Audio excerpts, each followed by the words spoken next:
not spending any money on the war. The war is being funded by NATO.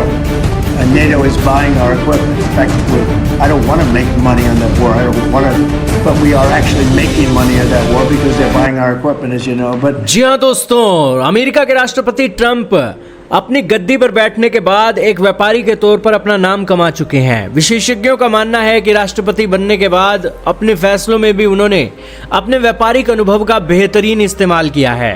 अपनी इसी खासियत को रखते हुए ट्रंप ने शुक्रवार को कहा कि अमेरिका यूक्रेन और रूस की जंग से बहुत पैसे कमा रहा है।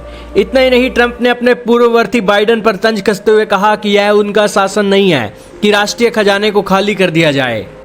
दरअसल ट्रंप बाइडेन के उन फैसलों का विरोध कर रहे थे जिसके अंदर बाइडेन ने यूक्रेन को $350 बिलियन के हथियार दे दिए थे, जो कि चौंकाने वाला था। ट्रंप ने जोर देकर कहा कि अब यह युद्ध केवल अमेरिका द्वारा नहीं बल्कि नाटो द्वारा वित्त पोषित किया जा रहा है। ट्रंप ने अपने रुख को सामने रखते हुए कहा कि हम इस युद्ध से पैसे नहीं कमाना चाहते हैं। उन्होंने कहा कि असल में मैं उस युद्ध से पैसे नहीं कमाना चाह रहा, लेकिन सच में हम इस युद्ध से पैसे कमा रहे हैं क्योंकि वे हमारे उपकरण खरीद रहे हैं, जैसा कि आप जानते हैं।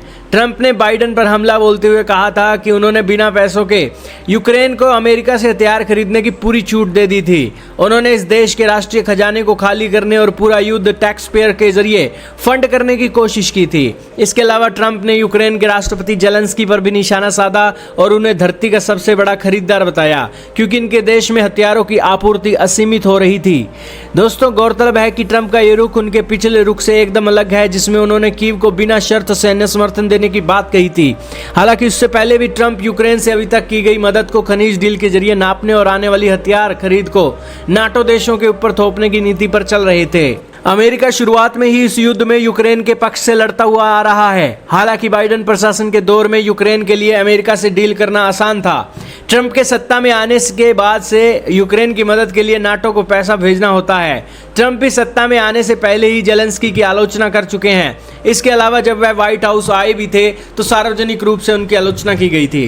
ट्रंप लगातार इस युद्ध को यूक्रेन पर दबाव बनाकर सुलझाने की कोशिश करते रहे हैं, लेकिन रूसी राष्ट्रपति पुतिन और जेलेंस्की की सीधी बात न हो पाने के कारण वह लगातार इस अभियान में असफल रहे हैं।